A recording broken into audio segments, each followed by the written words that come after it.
A third point of intersection or parallel has to do with the requirement that there be a Passover lamb. And so in the Gospel of John, we find that just like in the book of Exodus, for each family there has to be a Passover lamb sacrificed and then consumed in that sacramental meal, that commemorative meal.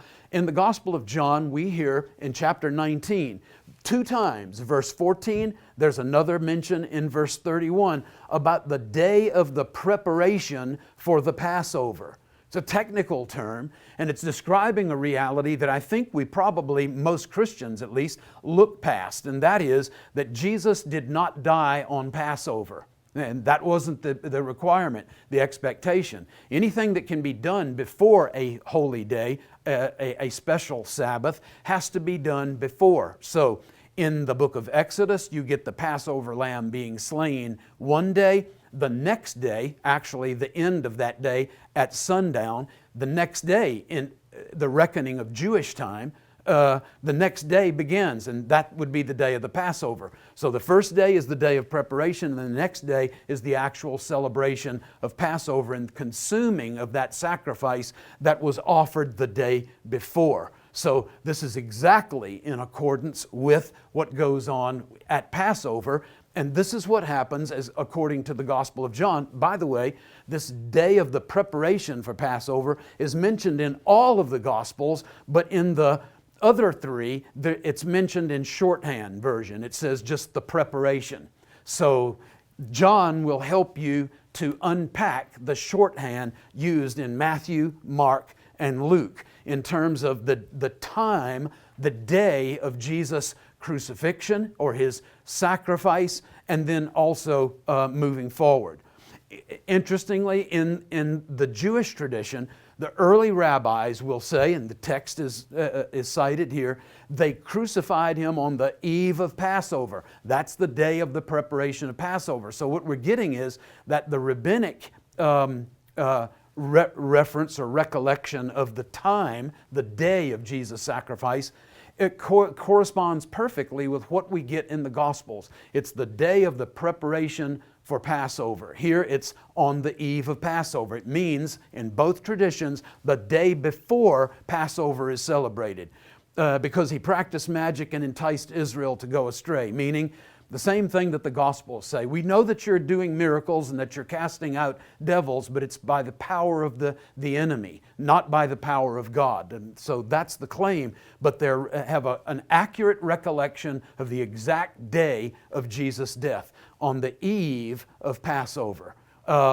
Interestingly, in the New Testament, you get the same thing. You get exactly the same time mentioned. As Jesus is on the cross, darkness falls over the whole land until the 9th hour. The 9th hour. That's going to be 3 p.m. And Jesus, crying out with a loud voice, said, "Father, into your hands I commit my spirit." And having said this, He died. He breathed His last.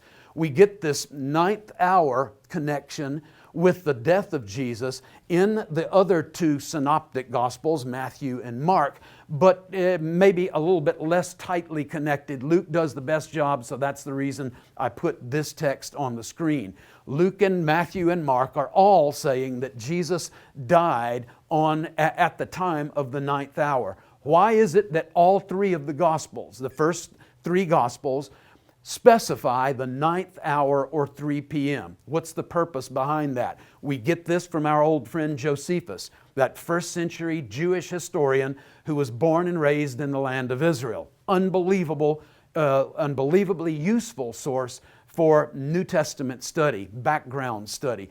Josephus, in his History of the Jewish War, tells us that the high priests, at the coming of the feast that's called the Passover, totally relevant to our study today, when they slay their sacrifices from the 9th hour until the 11th hour. So from 3 p.m. until 5 p.m. Why 5 p.m.? because at this time of the year, and without the benefit of daylight savings time back in those days, the 11th hour, or 5 p.m., is really pushing it toward sundown. So to get cleaned up in the temple, to make their way home, wherever that might be, or wherever their Passover celebration that they're going to attend is going to be, they need to stop work at 5 p.m. in time to get home before the Passover begins, which is a special Sabbath, and that would be at sundown.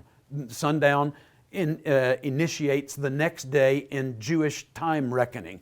So this is just a beautiful coinciding again of the events of Passion Week. Not only Jesus' death on the day of preparation, or as the rabbis refer to it, the eve of Passover. So we got corroboration both ways, outside the Bible and inside the Bible on the exact day. Now we have corroboration between the New Testament and Josephus, outside the Bible and inside the Bible, on the exact time of Jesus' death. I find it really interesting that the gospel writers, all of them except for John, specify 3 p.m. What that means is that Jesus, in this yearly cycle of Passover offerings, is the first to be sacrificed, not the middle, not the last of the pack at 5 p.m. when everybody's trying to hurry up and get everything done to get home or to get to whatever place they're going to celebrate the Passover. But Jesus is the first of the Passover sacrifices offered that year, in that yearly cycle. That to me is absolutely fascinating, goes right to the heart of God and His plan and orchestrating of those events. And Jesus, being the willing sacrifice, yields up His Spirit at exactly the time when the sacrifices for that Passover are beginning in the temple for that year.